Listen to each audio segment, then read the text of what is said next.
Olá, gente. Meu nome é Daniela Oliveira, sou editora do Grupo GEM, editora forense, e estamos aqui para mais uma live do GEM Jurídico. Hoje a gente vai celebrar o lançamento da 7ª edição do livro Alienação Parental, do professor Rolf Madaleno e da professora Ana Carolina Madaleno. E a gente vai conversar hoje sobre alienação parental com o professor Rolf Madaleno, que é uma grande referência na área de direito de família. Olá, professor Rolf. Olá.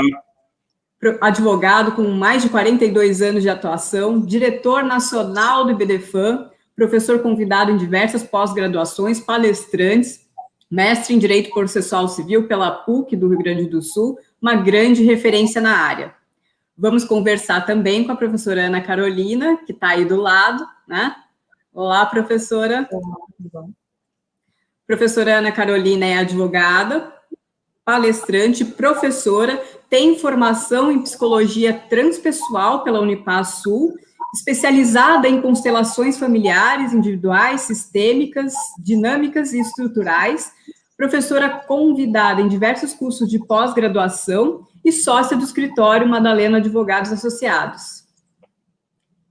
A gente vai conversar também com a professora Glícia Brasil. Olá, professora, tudo bem? Olá, tudo bem. A professora Glícia é psicóloga do Tribunal de Justiça do Rio de Janeiro, ela é coordenadora do curso de extensão em alienação parental da PUC do Rio, tutora do curso de alienação e convívio familiar no pós-convide no contexto da Magistratura Nacional pela Escola Nacional de Formação e Aperfeiçoamento de Magistrados. Temos aqui um grande time para debater um tema que é bastante complexo, que é a alienação parental, né, professores? Sim. É um problema que tem afetado bastante várias famílias e que se agravou agora nesse momento de Covid. Professor Rolf, a alienação parental ela é regulada pela Lei 13.318 de 2010. Segundo essa lei, o que pode ser considerado alienação parental? Bom, em primeiro lugar, deixa eu falar da nossa alegria em poder estar participando dessa comemoração da 7ª edição, que a minha filha e eu estamos aqui muito felizes e gostamos tanto desse livro que resolvemos ficar juntos aqui numa tela só para demonstrar como nós estamos presos a este livro e como nós nos juntamos para que esse livro tenha o sucesso que a gente espera que sempre tenha. Mas antes de responder a pergunta, doutora Daniela, eu gostaria também de agradecer profundamente a participação da doutora Glícia Brasil, que efetivamente abrilhanta e abrilhantará aqui a nossa comemoração, essa festa este júbilo que estamos aqui, né, comemorando hoje em função da 7ª edição. A alienação parental ela é interessante porque ela é contestada, não é todo mundo que acredita nela, não é todo mundo que diz que existe alienação parental. Aliás, não é à toa que o Brasil é o único país do mundo que tem uma legislação de combate à alienação parental. E, mesmo assim, existem movimentos e fortes que tentam derrubar, revogar esta lei da alienação parental, o que, no nosso entendimento, seria um erro gravíssimo, porque, efetivamente, a alienação parental existe, ela está presente, e ela, em síntese, representa uma interferência na formação psicológica da criança.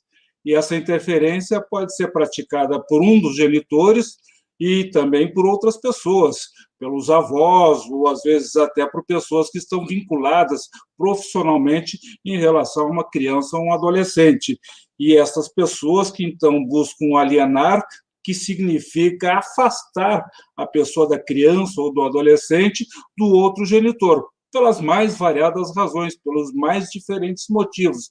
Mas isto é que, então, nos importa, nos interessa, porque a alienação parental só teve vida, presença, identificação de alguns anos para cá, porque antes sempre existiu a alienação só que nenhum de nós identificava sua existência, e as pessoas, então, ficavam sem ação, sem reação, vítimas da alienação, afastada dos seus filhos, porque o regime familista que nos cercava era um regime de absoluta, né, independência de um dos genitores na criação e na formação dos filhos, e com isto facilitando mais ainda o afastamento do outro genitor, como disse, pelas mais variadas razões, pelos mais diferentes motivos.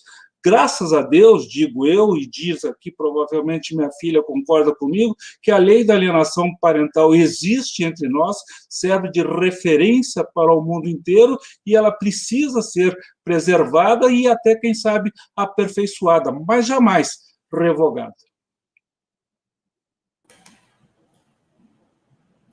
Professora Ana Carolina, como que a gente consegue identificar um caso de alienação parental?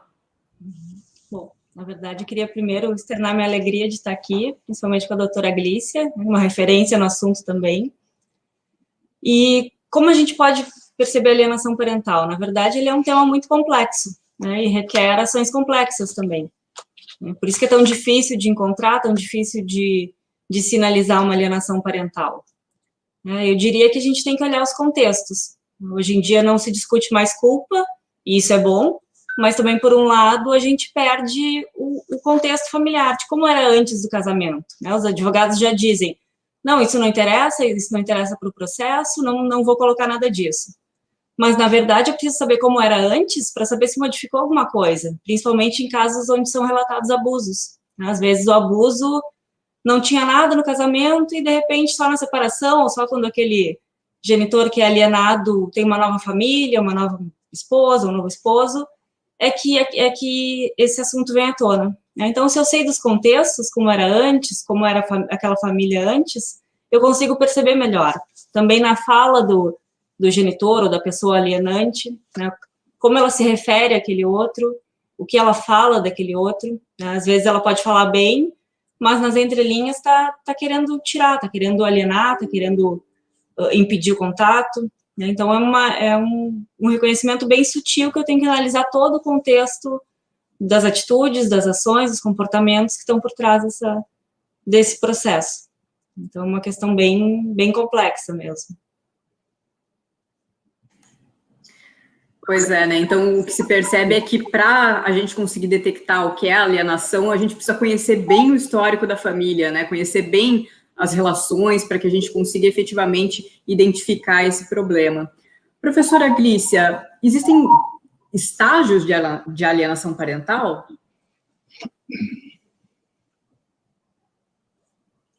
Quero também colocar aqui a minha alegria de estar nesse momento aqui ao lado do Rolf e da Ana Carolina, pai e filha, né? E nós estamos aqui tratando de um tema que fala da importância de nós mantermos as nossas raízes, de nós não nos alienarmos da nossa história, porque do jeito que for possível, né? Sendo do jeito que for, com imperfeições, com dificuldades, é importante, né? As raízes são muito importantes para nós. E então eu quero dizer a minha gratidão, a minha admiração, né, por essa dupla, por esse professor maravilhoso que eu tenho a honra de ter tornado meu amigo, dizer que o livro do Rolf e da Ana, esse livro em especial que nós estamos hoje comemorando, essa edição que é a 7ª, né, eu tenho aqui a 6ª edição e as outras anteriores, autografado, felizmente, é um livro muito didático, muito útil, que eu sempre utilizo nas aulas com os alunos. Eu sou professora de psicologia, para cursos de direito, né, eu sou bacharel em direito também, psicóloga do Tribunal há 22 anos, do Tribunal de Justiça do Rio, e eu percebo que, como o Rolf bem falou, existe uma resistência nossa em entender e aceitar que esse fenômeno existe, sempre existiu, o que é agora me parece que difere de uma era anterior, é que nós não toleramos mais, enquanto sociedade, enquanto família, os abusos, o uso do filho para objeto de vingança, pelo fim da conjugalidade, e isso o legislador e a sociedade não tolera mais, daí a importância de ter existido essa lei, 12.318, né? Eu concordo com o Rolf que ela não deve ser revogada, ela talvez deva ser modificada em algumas questões, E a Ana trouxe uma questão muito importante, né, que é quando a gente fala da avaliação, que é de entender esse contexto e de entender as entrelinhas, né? Muitas vezes a alienação ela não é explícita.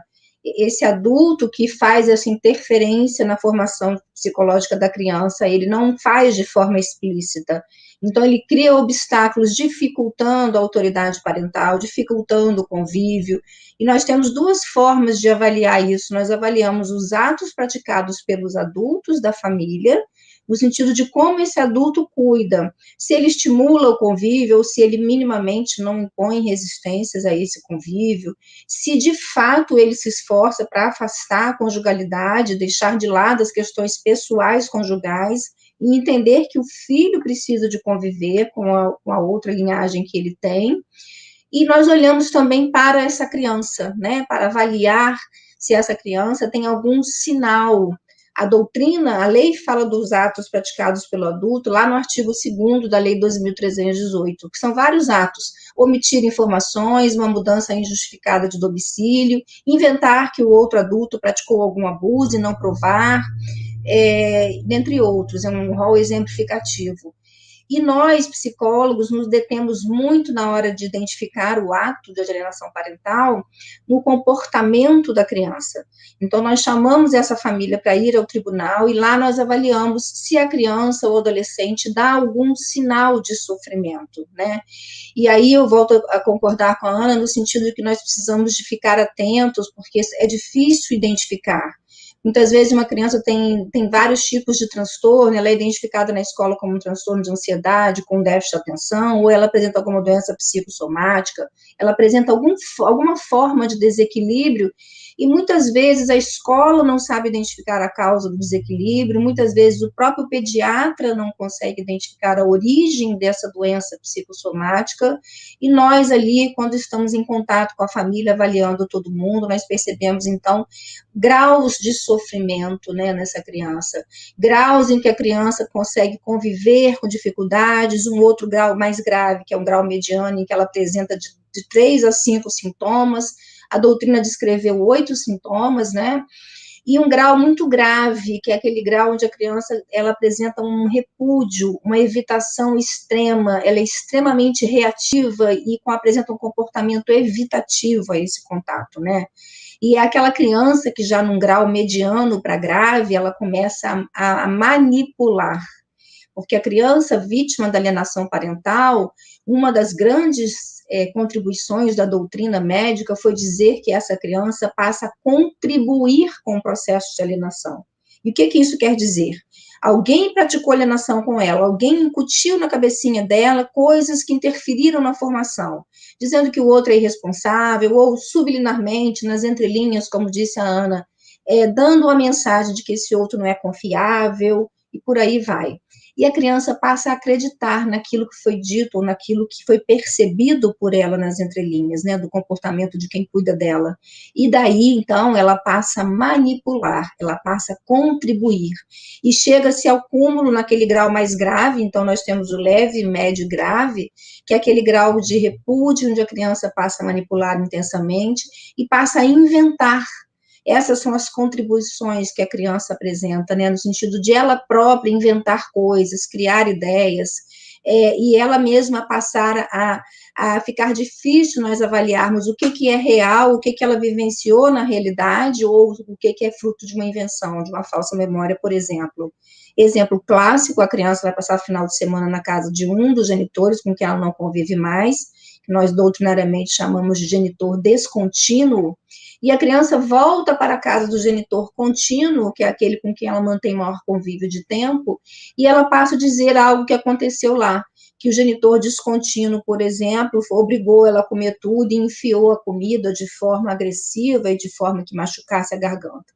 E aí aquele adulto que está sem conversar com o outro acaba acreditando no que a criança está dizendo, sem colocar em xeque essa palavra, esse discurso da criança, ao passo que ele próprio foi também um dos grandes estimuladores para essa manipulação, para esse comportamento manipulador do filho.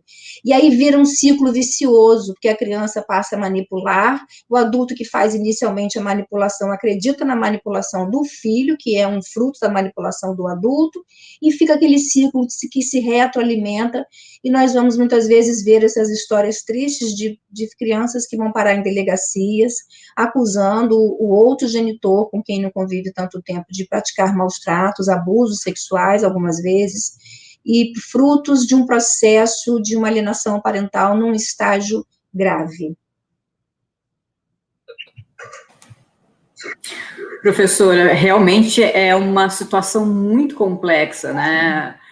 E diante de toda essa situação, a manipulação do outro genitor, a manipulação da própria criança, né, que influenciada pelo genitor acaba realmente criando uma realidade alternativa, como que a gente consegue, professor Rolf, utilizar a prova? Como a gente consegue comprovar uma alienação parental diante desse quadro tão complexo? Olha, eu gostaria de dizer que eu sou um fã incondicional da lei da alienação parental. Eu acho que a redação desta lei está perfeita.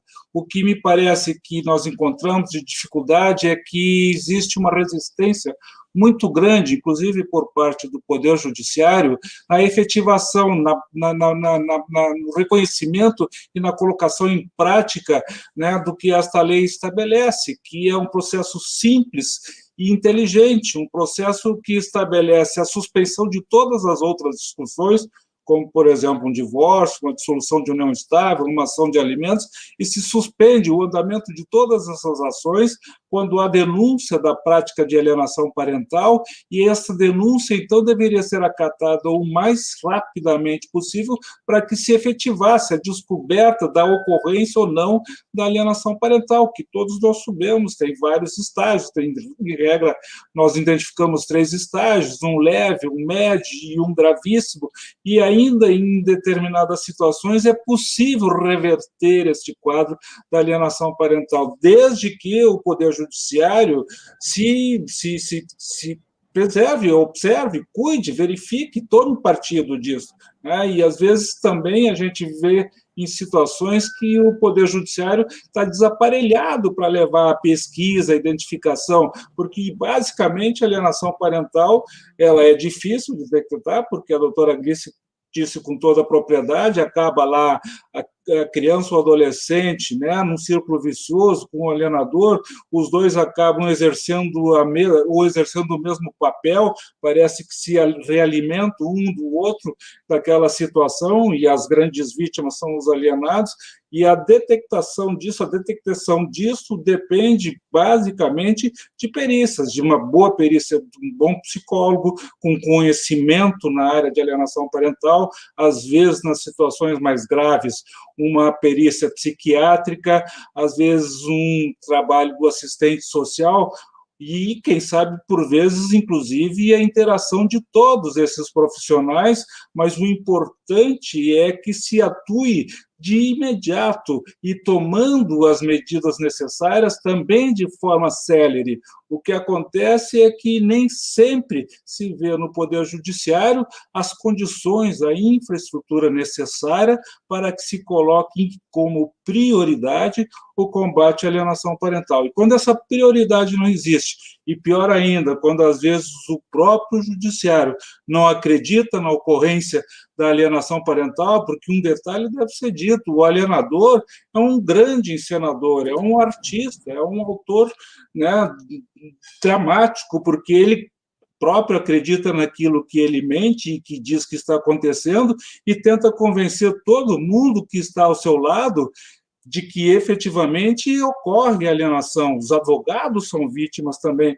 do alienador, os advogados precisam se cuidar, porque o alienador ele não tem freios, ele não para. Se alguém deixa de acreditar nele, ele vai para o próximo, troca de advogado, troca de profissional, vai conversar com o juiz, vai conversar com o promotor, ele tem um objetivo, o objetivo é excluir da vida do outro progenitor o filho, a criança, o adolescente. Aliás, estamos falando aqui de alienação de crianças e adolescentes, mas existe alienação de pessoas idosas e outras espécies de alienação, que, evidentemente, nós temos o destaque porque a lei da alienação trata da alienação da criança e do adolescente. E a perícia, uma boa perícia psicológica, psiquiátrica ou de assistência social, ela é fundamental. Precisamos de bons profissionais, como a doutora Glícia Brasil é um enorme exemplo de um profissional com extrema competência para as perícias de alienação parental.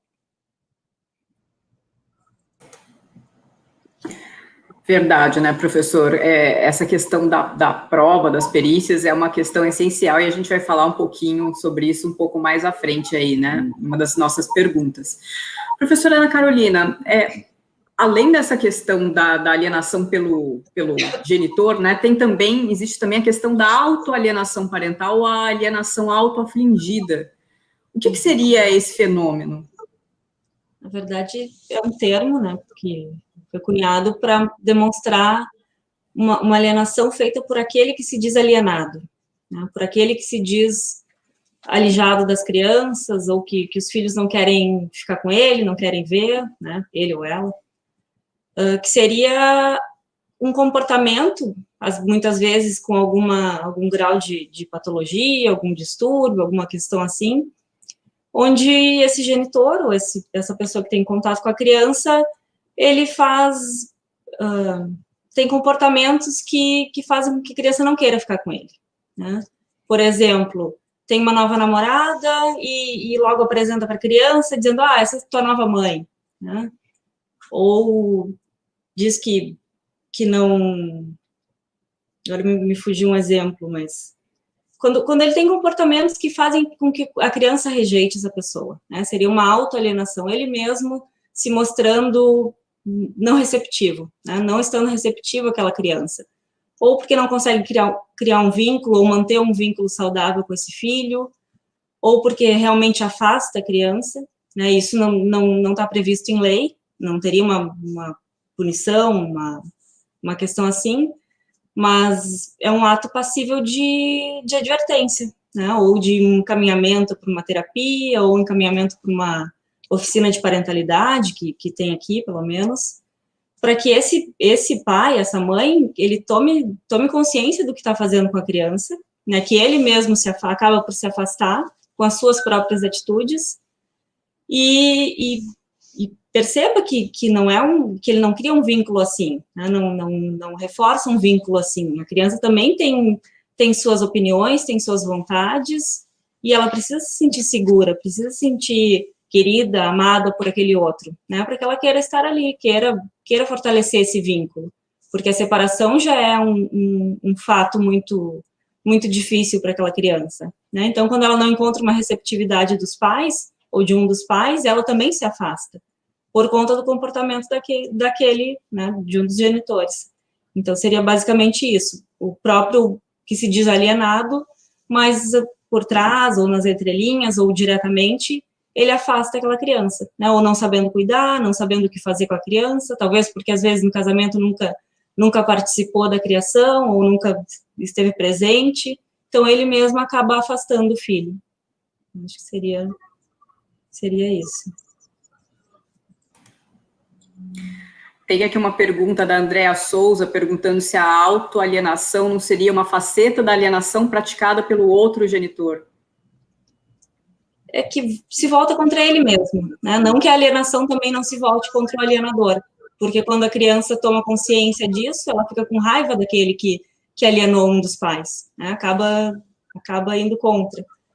Mas eu percebo como uma falta de cuidado, uma questão emocional não resolvida desse genitor, ou uma raiva do ex-parceiro, da ex-parceira, que ele desconta na criança, né? Algo dele, que ele não consegue elaborar e que acaba descontando na criança ou projetando na criança. Sim. Professora Glícia, a professora comentou, né, que em vários casos de alienação acaba até, inclusive, ocorrendo acusações de assédio acusações de abuso que não são verdadeiras, que fazem parte desse fenômeno que é a alienação, né? Como é possível identificar a verdade nesses casos? Olha, Daniela, essa é aquela pergunta de prova oral, muito difícil e delicada.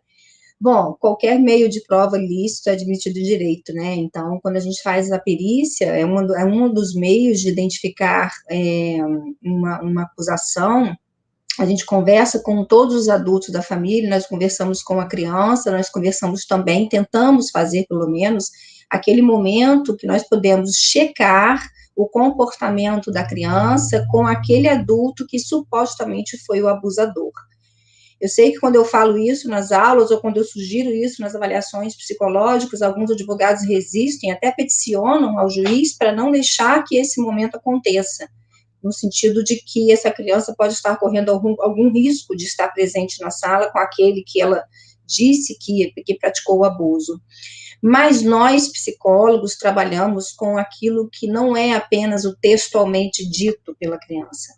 Nós trabalhamos, o objeto da avaliação psicológica é o comportamento dos adultos e da criança. E nesse sentido, quando nós fazemos a avaliação psicológica para observar o comportamento, é muito importante nós observarmos como a criança se comporta na presença do suposto agressor. E aí nós chamamos um dia a criança, conversamos com ela, explicamos que num outro momento esse agressor vai estar presente ali, eu vou estar junto com ela o tempo todo dentro da sala, eu gostaria que ela aproveitasse aquele momento para conversar com ele sobre aquilo que ele eventualmente tenha feito ou dito e ela não tenha gostado. Na verdade, eu reforço positivamente, eu estimulo essa criança para que ela se sinta segura, para que ela possa, então, ter coragem para verbalizar coisas diante do suposto agressor, aquele que está sendo acusado, né, dentro de um processo de família ou criminal. E aí, quando nós fazemos esse encontro, quando nós conseguimos fazer essa entrevista conjunta, é um momento muito rico, e eu acredito que seja um divisor de águas. É o momento em que nós vamos observar o comportamento da criança, nós vamos observar a expressão da criança corporal e facial. E aí eu digo a vocês, né, que existem vários instrumentos técnicos de distinção entre um falso abuso e um abuso real. Existem meios de distinguir. Um dos grandes meios, por exemplo, é a expressão facial da criança quando ela narra o abuso, e aí, se for um abuso real, existe um sofrimento legítimo, existe uma manifestação de intensa dor, muitas vezes vergonha, muitas vezes culpa, dificuldade de concluir o relato, porque a criança fica muito emocionada, diferente de quando é um abuso que ela inventou, né, ou que ela acabou repetindo porque alguém falou para ela. A criança, quando fala de um abuso que não ocorreu, ela é ausente de expressão facial compatível com um abuso real. A expressão facial do falso abuso, ela é indiferente. Muitas vezes ela é aleatória, a criança fala uma fala normal, como se ela estivesse conversando sobre um filme que viu, brincando de quebra-cabeças, fazendo um lanche, ao mesmo tempo que ela fala de uma coisa muito triste, que seria o abuso, ela conta a história de um game que ela gosta de jogar, e aí a gente percebe que não tem sofrimento, não tem dor, não tem nenhum constrangimento, e esse comportamento diz muito para nós psicólogos, né, porque a criança não consegue fingir ter medo. Isso é uma outra questão importante quando a gente trabalha com crianças, que a gente aprende. O adulto que diz que a criança foi vítima de abuso sexual, ele sempre fala que a criança tem medo do suposto agressor. E a criança também fala que tem medo, né?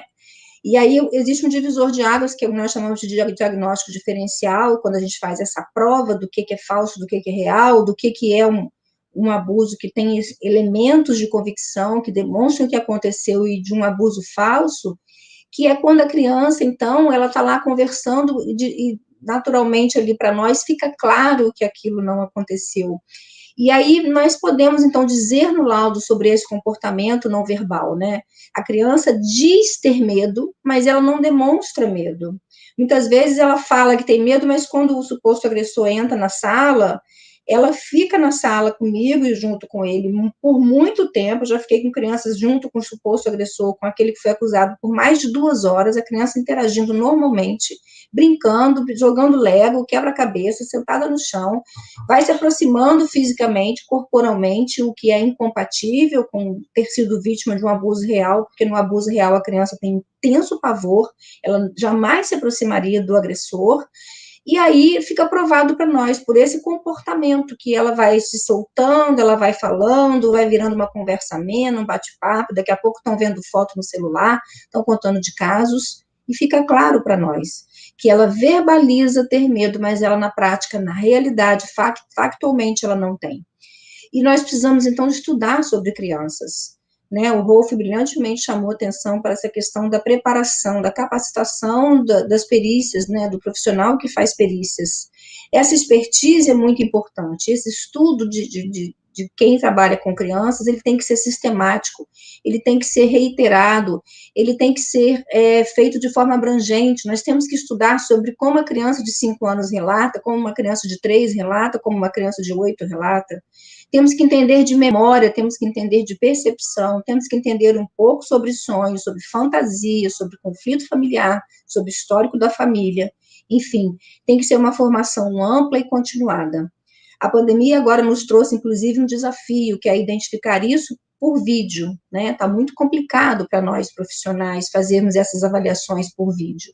E aí nós estamos tentando trabalhar com mais de um colega, fazendo a avaliação, e nos casos em que não é possível fazer por vídeo, caso, por exemplo, de abuso sexual não tem sido possível, nós estamos indicando, então, que se faça por peritos particulares, externo, né, do quadro externo do tribunal, já que dentro do Tribunal de Justiça nós não estamos, no momento, com estrutura para avaliar esse tipo de situação. Tá? Professora, é uma questão complicada, né? A gente tem aqui uma pergunta da Gabriela Renata, se a lei da alienação parental possibilita que o magistrado, se necessário, determine a realização de perícias psicológicas quando da existência de indícios, essa perícia não seria indispensável para a constatação da alienação? Eu sempre digo, nesses cursos, né, que eu dei agora na pandemia para magistrados, né, eu dei curso no Tribunal de Justiça do Rio, na Escola de Magistratura do Rio, para 46 magistrados, eu dei um curso também para a Escola do Paraná, EMAP, e no início do ano agora eu vou dar o curso para um outro tribunal. Eu sempre converso com os magistrados no sentido de lembrá-los do artigo 4º da Lei 12.318, que fala lá da declaração de ofício, do indício de ofício. E o Rolf muito bem trouxe a importância de o juiz estar atento e desse início do processo. Quando a gente fala de indício, a gente fala de algo que não está muito claro, e no início dessa ação, quando o juiz verificar alguma coisa de estranho, seja no inicial, seja na contestação, eu oriento que ele marque uma audiência, né, uma audiência especial para ouvir essa família, e ele declare de ofício a alienação parental. E junto com essa declaração em ata, formalmente em ata, ele faz uma advertência a ambos os pais. E a advertência é: vou aplicar as medidas do artigo 6º. Vou tomar todas as medidas que forem necessárias para resguardar a integridade física e psicológica da criança. Esse juízo não vai admitir que os pais brinquem com essa criança. Então, eu acho bem importante isso que o Rolf trouxe, de se falar disso no início do processo, a fim de que isso não evolua, de que não cresça. Porque um dos papéis importantes do Poder Judiciário é a função simbólica de dar limites, né? O Judiciário, ele é o grande outro na nossa psique. Se nós sabemos que tem um juiz que pode retirar de nós parcela dos nossos direitos e pode, inclusive, retirar de nós a convivência com os nossos filhos, nós nos tornamos, então, um pouco temerosos e talvez um pouco mais tímidos na hora de fazer qualquer coisa com os filhos. E aí, eu penso que é importante essa ação tomada no início e estimulo para que os juízes o façam, porque eu percebo que é possível que a gente conserte lá na frente. Exemplo, o juiz declarou alienação parental no início do processo e depois, lá na perícia, na fase de provas, se verificou que não é bem uma alienação parental, que é apenas um conflito de lealdade. lembrando que existe diferença técnica entre conflito de lealdade, ansiedade de separação e alienação parental. E aí nós conseguimos reverter. Essa família está num ponto que essa declaração foi útil, e ela não praticou o ato, não piorou a situação. E o contrário não é verdadeiro, ou seja, quando o juiz não declara no início e é uma alienação parental, isso piora muito. E muitas vezes, lá no final, depois de anos de perícias e provas e idas ao tribunal, os juízes tomam a decisão mais drástica, que é a inversão da guarda, e não conseguem efetivar essa inversão. Porque esse adolescente cresceu, essa criança se tornou um jovenzinho, e ele acredita agora em tudo que foi dito para ele tem horror ao genitor, ele não entra no cargo oficial de justiça, e é impossível implementar, inclusive, a inversão da guarda, né? Ele não entra no cargo para fazer uma busca e apreensão, por exemplo, e são aqueles processos em que nós temos extrema impotência, assim, nos sentimos extremamente impotentes, né? Porque os juízes dão a sentença, declaram a alienação, só que demoram muito, e a criança cresceu e o vínculo se perdeu, né? Essa é uma questão bem complexa, né? Professor Rolf, a gente já está falando justamente nessa questão de indícios de alienação parental e o que o juiz pode fazer em relação a essa questão logo no início do processo. Quais são as medidas que podem ser tomadas pelo judiciário? Eu chamo a atenção, o título do nosso livro é Alienação Parental, a importância da detecção. Por que esse título? Porque o importante é que a alienação parental seja detectada o mais rapidamente possível e as medidas sejam tomadas o mais rapidamente possível. Eu posso falar, por conhecimento próprio, por conta da minha advocacia de 42 anos, que essas situações de falsas memórias, de falsas acusações de abuso sexual, por exemplo, elas sempre existiram, apenas que nós, advogados daquela época, desconhecíamos, mas eu tive diversos processos em que os pais foram acusados de abuso sexual e a primeira coisa que os juízes faziam, às vezes continuam fazendo, era suspender as visitas, suspender o relacionamento entre pai e filho, que é tudo que não pode acontecer. Porque pode, às vezes, ser verdade que há realmente a prática do abuso sexual, mas, percentualmente, também existe N situações em que isso é uma grande mentira. E aí, então, nós suspendemos a convivência em toda e qualquer situação. Acho que, neste caso, nos serve, por exemplo, o que fazem na Espanha. A Espanha, eles têm lá os chamados pontos de encontro familiar, onde as comunicações se dão numa casa em que está presente um psicólogo, um assistente social e, às vezes, um psiquiatra, e ele acompanha. Se existem acusações de abuso sexual, as visitas não são interrompidas, não são suspensas. Elas vão se dar dentro daquela casa, o chamado ponto de encontro, onde, então, todos serão observados pelos profissionais que lá se encontram, porque a descontinuidade da comunicação é o pior que pode acontecer. Por isso chama atenção, e chamava muito mais no passado, o fato de que, quando havia esta suspensão por conta do abuso sexual, os processos levavam anos. Eu tenho lembranças de processos que demoraram 6 anos até que se constatasse que nunca houve nenhum abuso sexual. O que aconteceu? O que a doutora Glícia disse. 6 anos depois, esta criança que se tornou um adolescente, que já virou, né, refém do alienador, esse não reverte a guarda em hipótese nenhuma, e então nós teremos uma vitória de pirro, se ganha o processo sem resultado prático nenhum, com as crianças agora adolescentes, né, excluídas da vida do outro genitor. Tem situações de prisão que são um crime, e aí chama atenção para o quê? Para qual o fato? É que, às vezes, acaba o Poder Judiciário sendo o maior aliado do alienador, porque essa determinação de suspensão da convivência é tudo que o alienador quer, porque é isso que ele quer excluir o outro da vida do filho, e aí o Judiciário decreta a suspensão até que se esclareça se houve ou não houve abuso, e é tudo o que ele queria. Então, a importância é exatamente esta. porque é fundamental que no começo do processo se declare a ocorrência ou não de alienação parental e que se tome as medidas. Pode ser advertência, como fala a lei, pode ser uma medida mais dura de multa. Tive um processo em que a mãe se alegava, ela alienava, o filho, no propósito de conseguir um aumento da pensão alimentícia dela, que já era uma pensão generosa, mas ela queria mais. E aí, no momento em que o juiz decretou uma multa para cada visita frustrada, para cada convivência frustrada, uma multa de R$6.000, isso funcionou como um elixir, alguma coisa mágica que a alienadora desistiu no mesmo instante dessa prática de evitar os encontros. Mas tem essas situações previstas na lei, da advertência, da multa, da suspensão da guarda, da reversão da guarda,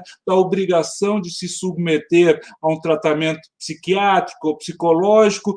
Nós temos que encontrar as medidas que precisam ser aplicadas de imediato, para que os rumos sejam corrigidos o quanto antes, porque senão, disse com toda a propriedade a doutora Glícia, nós não vamos chegar a lugar nenhum. E se, como muitas vezes acontece, o próprio judiciário não acredita na ocorrência da alienação, e para isso eu conto num minuto uma situação que vivenciei como advogado, vocês podem, daí, desse exemplo, extrair as próprias conclusões.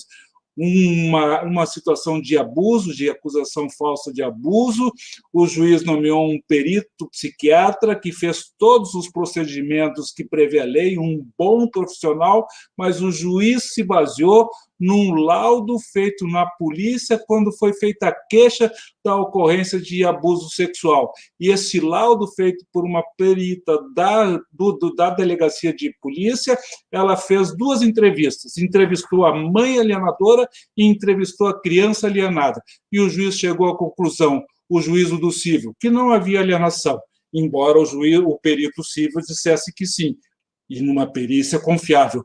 E o juízo criminal, o que diz? Condenou o dito pai alienador a 15 anos de prisão.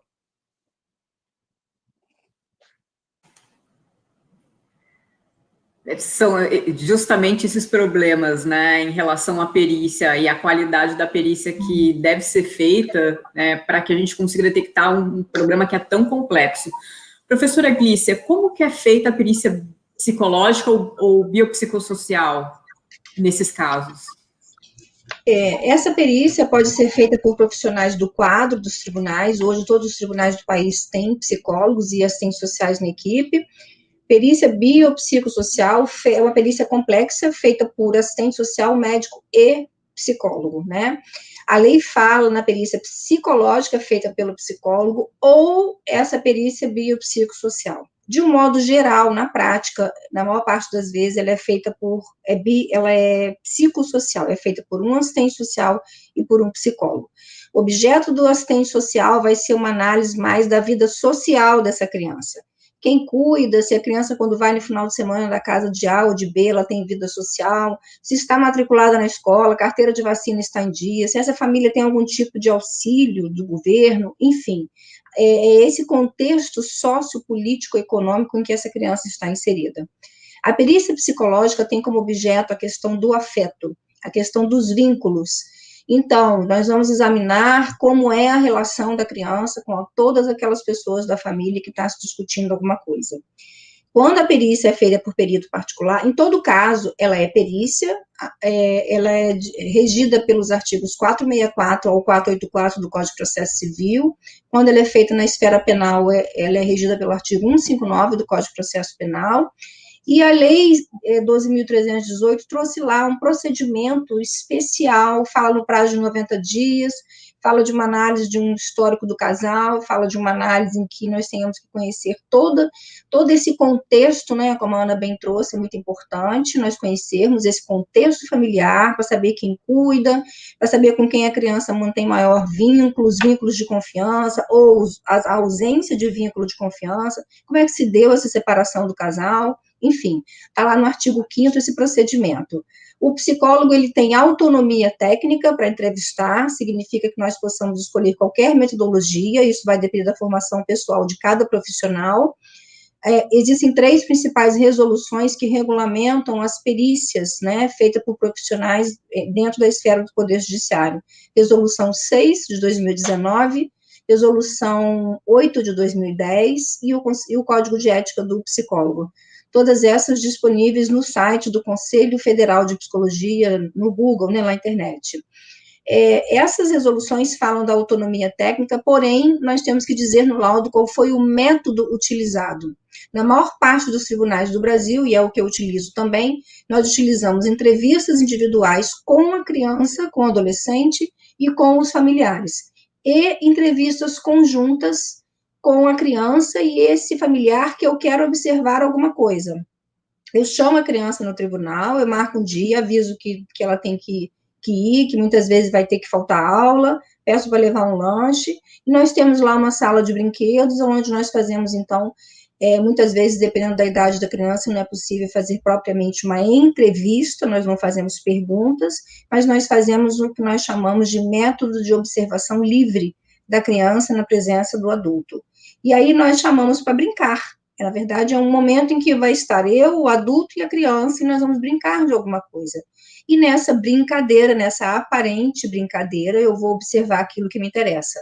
Como a criança nomeia o adulto, se ela se aproxima fisicamente do adulto, se ela é receptiva a gestos de carinho, se ela mantém com o adulto algum tipo de vínculo, né, onde o adulto fala alguma coisa e ela se assusta, ou se ela é receptiva, denotando confiança nesse adulto, dentre outras coisas, né? O que eu quero avaliar é a qualidade dessa relação, é o tipo de vínculo que essa criança tem.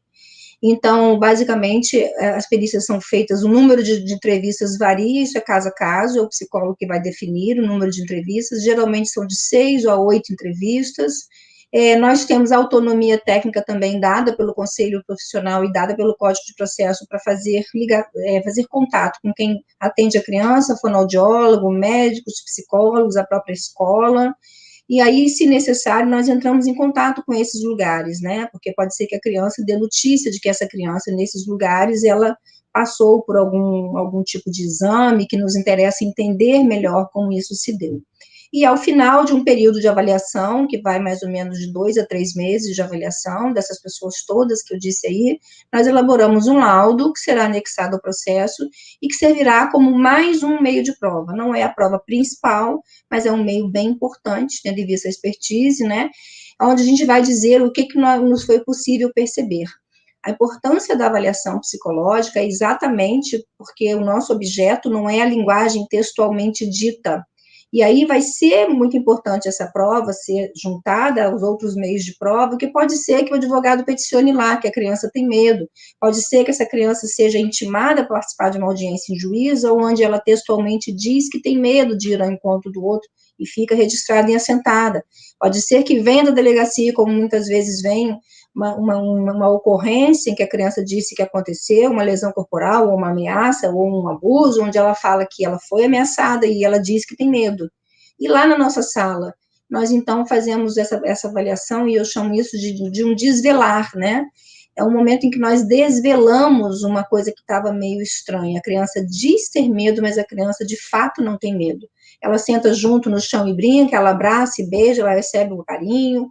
Então, esse laudo ele é muito importante, porque é o momento do processo onde vai constar como se dá essa interação, como se dá essa dinâmica. E isso é um elemento muito importante de convicção do juízo de família, né? Isso que o Rolf trouxe aí é uma coisa realmente lamentável, né? Os profissionais que ouvem a criança uma única vez e fazem laudos dizendo que aconteceu coisas graves. Existe por parte dos psicólogos, né, uma resistência também em falar desse tema, por isso nós precisamos formar equipes e divulgar mais sobre a importância de um profissional falar dessa situação. O próprio Conselho de Psicologia é contra que o psicólogo fale de alienação parental, porque na visão do Conselho de Psicologia, quando nós falamos em alienação parental, nós estamos repetindo um nome técnico que a lei trouxe, e dentro de uma esfera punitiva, que é uma esfera em que pode, inclusive, o adulto perder o convívio com a criança. E nós, psicólogos, não podemos ser instrumentos violadores de direitos humanos. A minha opinião pessoal, e é por isso que eu acredito nessa causa, né, e eu estou nela, eu estudo esse tema há muitos anos, eu acredito que eu não estou ferindo o meu código de ética quando eu falo de alienação parental no laudo, ao contrário, porque alienação parental nada mais é do que uma coação moral, artigo 3º da Lei 2.318, tem natureza de violência psicológica também, artigo 4º, inciso 2, a linha B, da Lei 3.431, de 2017, ou seja, todas as vezes que existe uma alienação parental, essa criança está coagida, ela está sendo violentada, ela está sendo violada no seu direito de ser livre para expressar o seu afeto. Então, quando vem um profissional e diz para o juiz que ele precisa dar limites a quem cuida dessa criança, que ele precisa impor multa, advertir, suspender o poder familiar, aplicar qualquer medida que retire do adulto alienador esse domínio psicológico sobre o filho, eu entendo que eu estou, sim, zelando pelo meu código de ética, eu estou trabalhando para a não violação dos direitos da criança e do adolescente. É isso.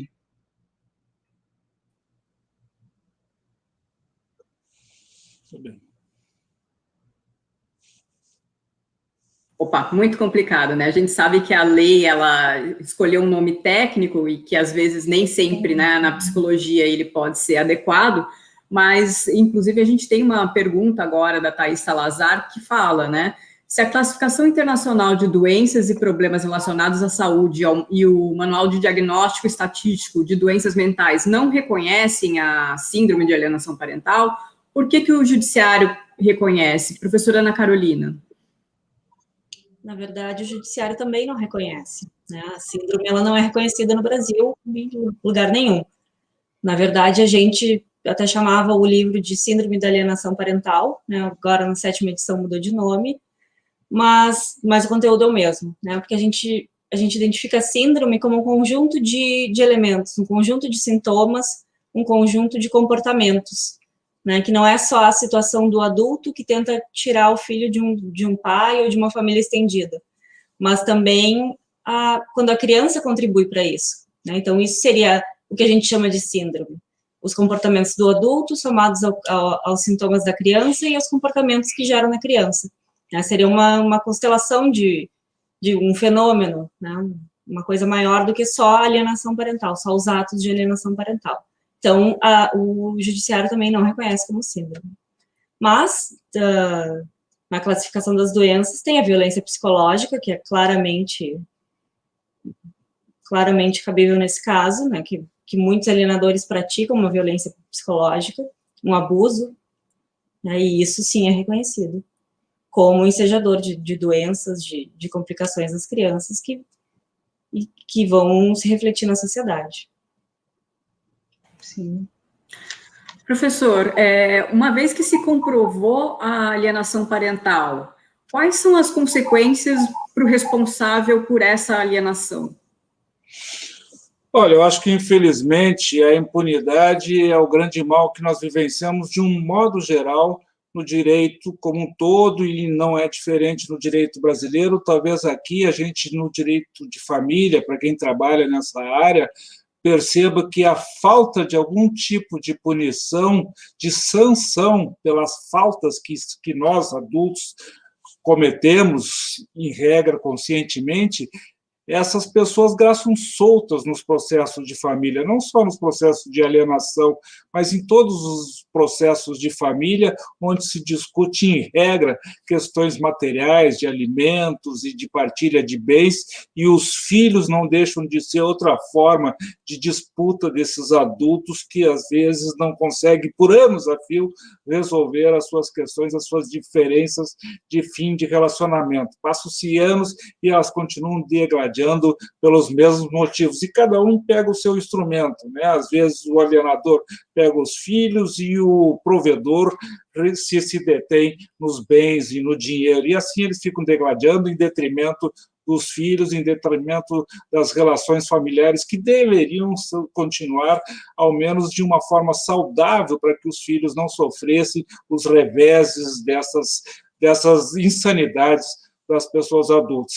E aí a lei da alienação parental, ela prevê lá uma situação de responsabilidade civil, né, da reversão da guarda é uma das medidas previstas, né, mas que dizem que é o que Gardner, que é o precursor da alienação parental, de que seria o que ele chamou de terapia, a terapia da ameaça.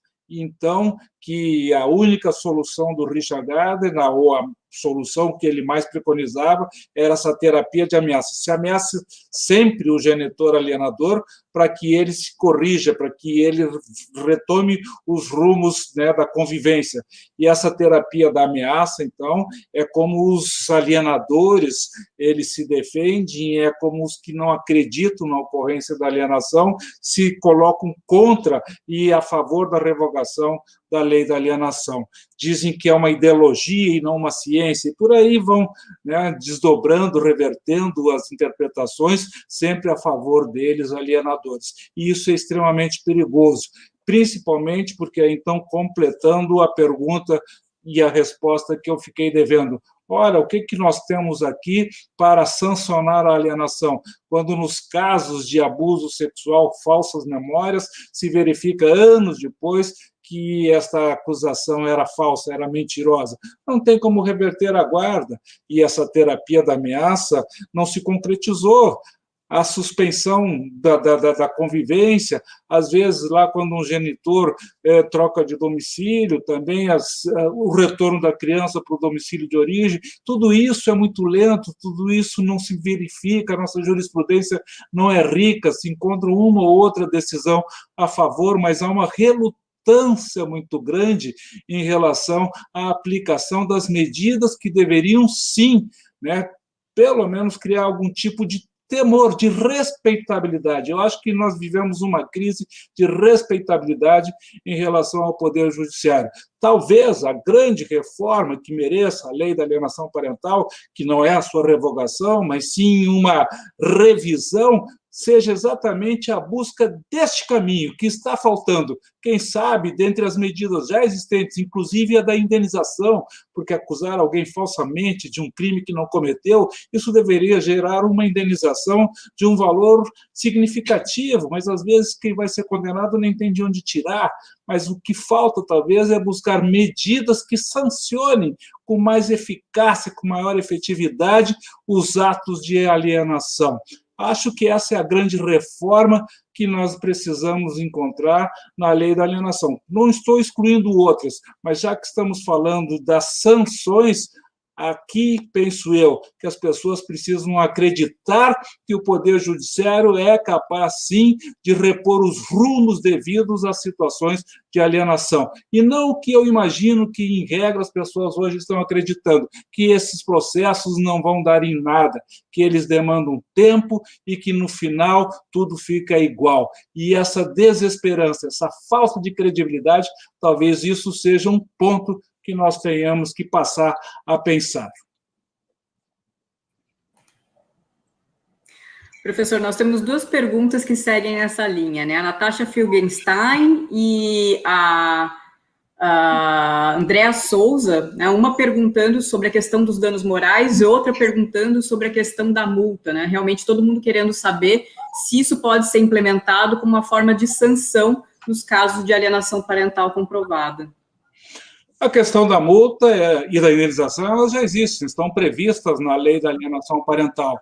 A multa, eu vejo poucas situações de aplicação, talvez porque muitas das pessoas que praticam alienação não têm como pagar uma multa, porque já têm poucos recursos, vivem de uma pensão alimentícia, às vezes a alienação até é para tentar aumentar o valor da pensão alimentícia, mas a multa funciona. Eu tenho, como profissional, eu tenho experiências nesse sentido. A multa é intimidadora e deveria ser aplicada, mas talvez antes da multa, a obrigatoriedade de se submeter a uma terapia e, enquanto não se submete, encontrar outras sanções, outras penalidades intermediárias que reforcem esta obrigatoriedade, porque o que eu vejo, infelizmente, como advogado, é que as pessoas não respeitam, são obrigadas a se submeterem a uma terapia, a um tratamento psicológico, às vezes até psiquiátrico, e não vão, não respeitam, elas debocham, às vezes, do poder judiciário, por todas as dificuldades que nós sabemos que nós temos, que não é também uma situação isolada do Brasil, o país padece dessas dificuldades de infraestrutura, mas, em realidade, nós temos problemas gravíssimos que não pode ficar à mercê da falta de infraestrutura ou da falta de credibilidade ou de um excesso de confiança ou de um excesso de deboche em relação a algo tão relevante, tão importante, que é essa situação da alienação parental, de uma distorção na rigidez psíquica de uma criança, de um adolescente, que acaba sendo corrompida para o resto da sua vida e, quem sabe, até depois vai repetir o que sofreu na sua vida. E esse ciclo vicioso acaba, então, corrompendo e prejudicando a rigidez da nossa população, que é o futuro desse país. Acho que nós temos que encontrar, sim, situações que penalizem pontualmente, que gerem um certo temor. Talvez aí Richard Gardner estivesse certo. Há que se criar uma terapia de uma ameaça concreta que possa ser executada. E a multa é uma dessas situações, e a indenização por essas falsas memórias, por essas falsas acusações e pelas situações e os constrangimentos que a pessoa passa, às vezes até de dano moral, deveriam sim ser aplicadas, mas não vejo na experiência profissional que isso aconteça com muita frequência. A professora Ana Carolina trabalha bastante com direito sistêmico, com constelação, né? Como que o direito sistêmico enxerga e aborda a alienação parental? Na verdade, o direito sistêmico, né, que é esse termo cunhado que parece um outro ramo do direito, que na verdade não é, né, tem muita discussão ainda sobre os termos e sobre o que cabe no judiciário e o que não cabe, né, eu tenho algumas ressalvas também, apesar de aplicar. O direito sistêmico e as constelações familiares, que são uma forma de terapia, elas vieram para, a meu ver, para dar luz a essas questões que não eram vistas, né? Por exemplo, a alienação parental a gente percebe muito caminhando junto com a violência doméstica, né? Inúmeros processos, eu percebo aqui uma violência psicológica acontecendo por parte do alienado e uma alienação por parte do genitor que detém a guarda, geralmente as mulheres, mas elas caminham juntas, né? E a constelação familiar, ela trouxe luz a isso, de que nós não vivemos isolados, né? Não vivemos ou só uma coisa ou só outra coisa. Elas caminham juntas e têm que ser vistas juntas, né? É aquilo que eu falei no início, é uma questão complexa que requer medidas complexas também. Não pode ser uma forma simples, uma forma simplista de atacar, né? Só dizendo que é só alienação, ou é só violência doméstica, ou não é um, não é o outro. Então, ela trouxe luz para isso, para que nós percebamos os contextos, as questões familiares, a importância como disse a doutora Glícia, da nossa base, né? Por pior que tenha sido, por melhor que tenha sido, nunca vai ser perfeita, mas ela é importante mesmo assim. Então, ela traz à tona isso, a importância das raízes, da base, mesmo que da forma que for, da forma que pode ser, também dos contextos familiares, das repetições de padrões, né? Tudo isso já era estudado antes, já era estudado pela terapia familiar, já era estudado pela própria psicologia, mas a constelação e o que é chamado hoje de direito sistêmico mostrou isso para pessoas que não tinham conhecimento da terapia familiar, que não tinham conhecimento da psicologia, de uma forma muito clara, muito fácil de ser verificada. Então, acho que isso trouxe de bom. Colocou luz a uma questão que os próprios operadores do direito e do direito de família não percebiam.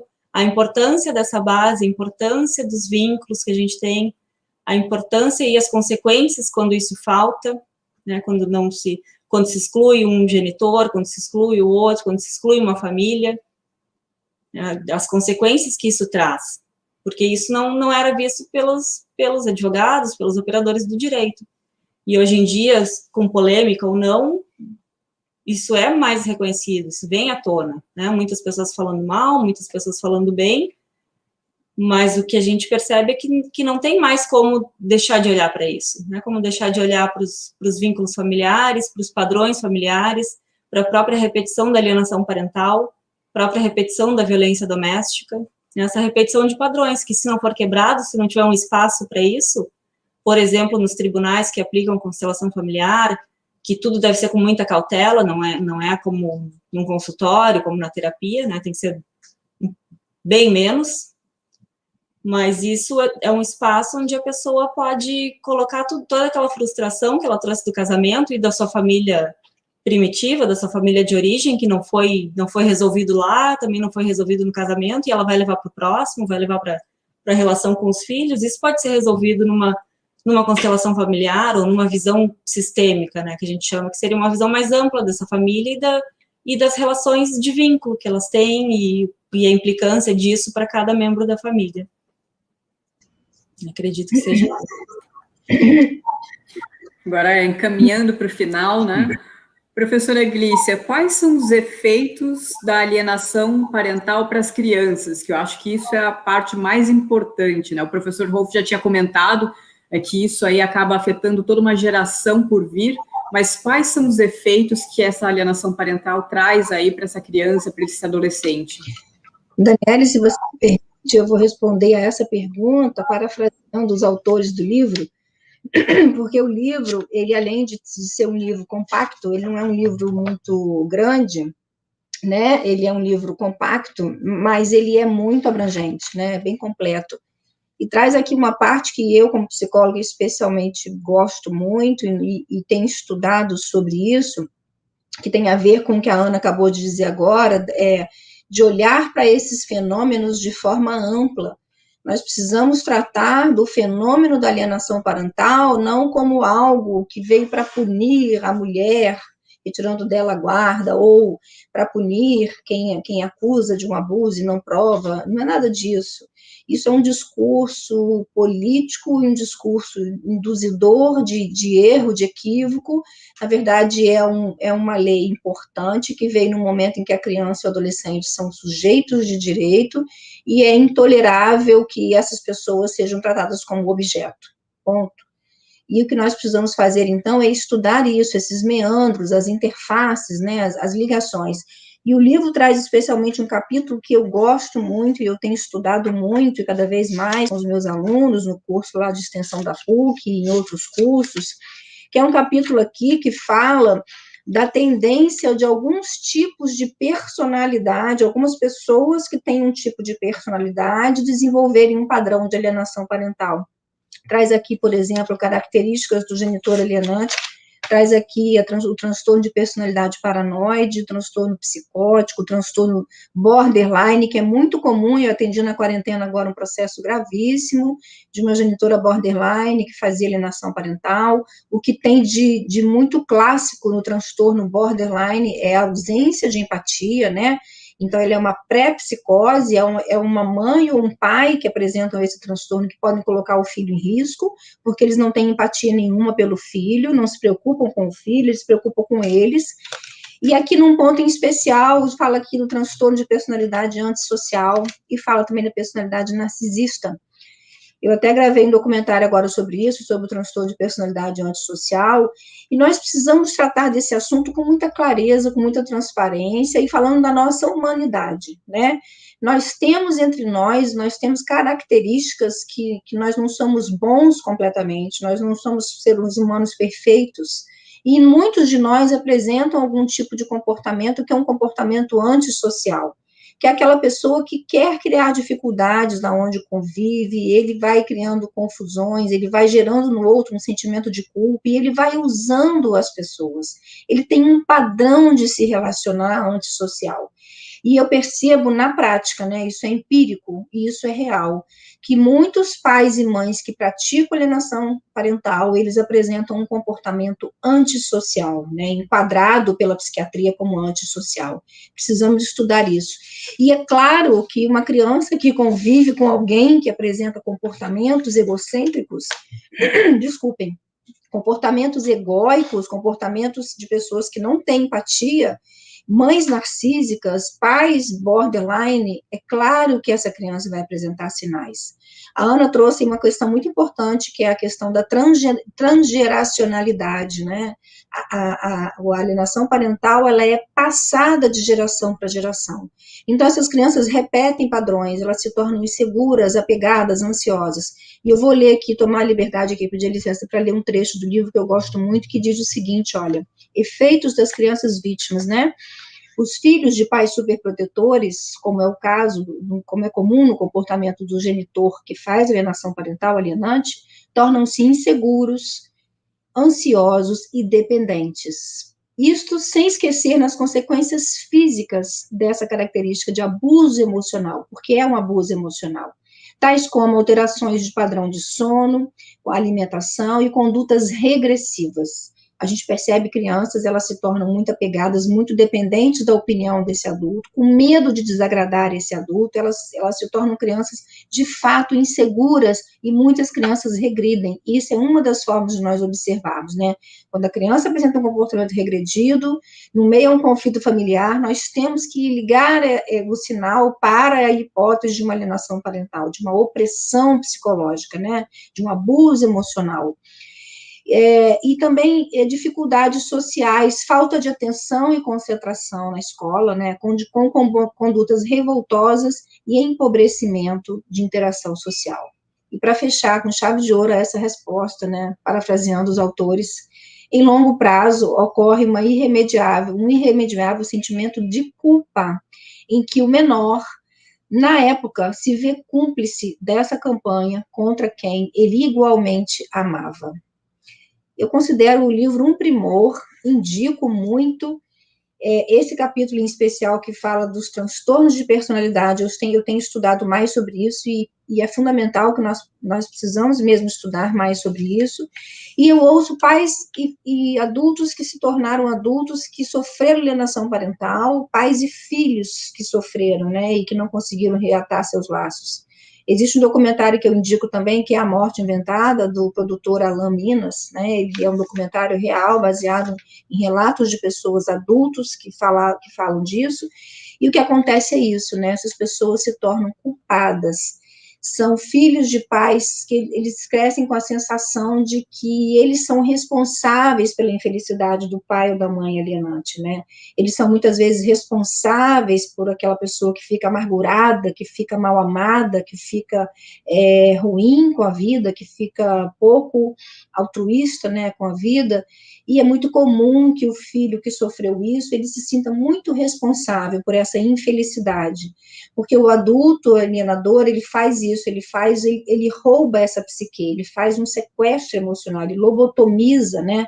A alienação é uma interferência nessa psique. Então, um dos grandes efeitos é isso, adultos culpados e muitos adultos que crescem reproduzindo uma espécie de comportamento antissocial, ausentes de empatia.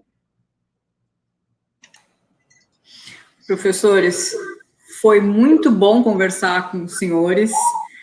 A gente teve aí bastante interação do pessoal no YouTube, a palestra está muito boa, mas infelizmente a gente já está com 1h12, a gente vai ter que terminar. Gostaria de agradecer muito a presença de todos aqui, professor Rolf Madalena, professora Ana Carolina, professora Glícia Brasil, e muitíssimo obrigada mais uma vez, e uma última palavra aí? Eu só queria agradecer mais uma vez ao doutor Daniele pela condução dos trabalhos, agradecer imensamente à professora Glícia pela brilhante exposição. Ela trouxe aqui as informações que só o conhecimento, a prática, a experiência, os estudos dela poderiam trazer, ou seja, fez com que nós tivéssemos um momento extremamente diferenciado, e eu só queria, então, consignar ainda que esta 7ª edição, ela tem um acréscimo de 50 páginas a mais, que não existiu na 6ª edição, ou seja, a doutora Glícia nos permitiu, com os conhecimentos dela, que nós fizéssemos com que essa nova edição trouxesse mais informações, e muitas dessas informações devido aos conhecimentos da doutora Glícia. Agradeço a minha filha, que não deixei que ficasse alienada, que trouxe para o meu lado aqui, para que tudo ficasse numa belíssima convivência, como tem que ser entre todos nós. Eu também só tenho a agradecer a doutora Daniele, a doutora Glícia, pelas brilhantes explanações.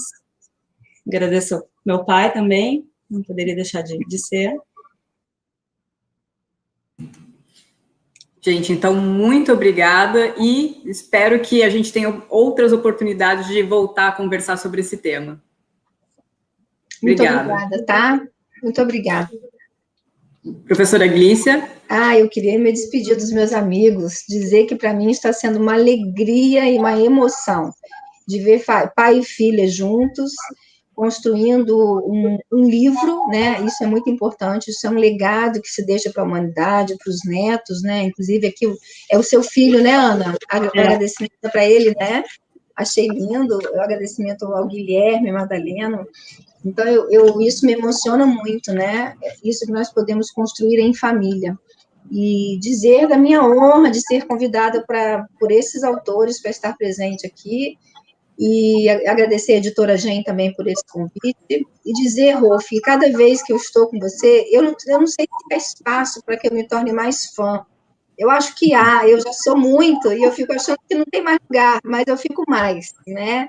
Pela sua generosidade, pelo seu jeito de explicar as coisas, e principalmente porque eu percebo que nós falamos de coisas comuns, de realidades diferentes, você aí em Porto Alegre, eu aqui no Rio, você trabalha com uma advocacia de pessoas de um poder aquisitivo talvez diferenciado, a clientela aqui do Rio é muito diversificada, e, no entanto, nós falamos de coisas comuns e nós temos sintonia na nossa percepção de mundo, né? Eu acho isso muito interessante, né? Muito curioso, e isso me deixa muito feliz. E acho que nós, então, estamos caminhando para aquilo que importa, né? É isso, tá? Ana, minha querida, obrigada. Rolf, muito obrigada. Doutora Daniela, obrigada. Professores, mais uma vez, muito obrigada e nos vemos aí em outras oportunidades.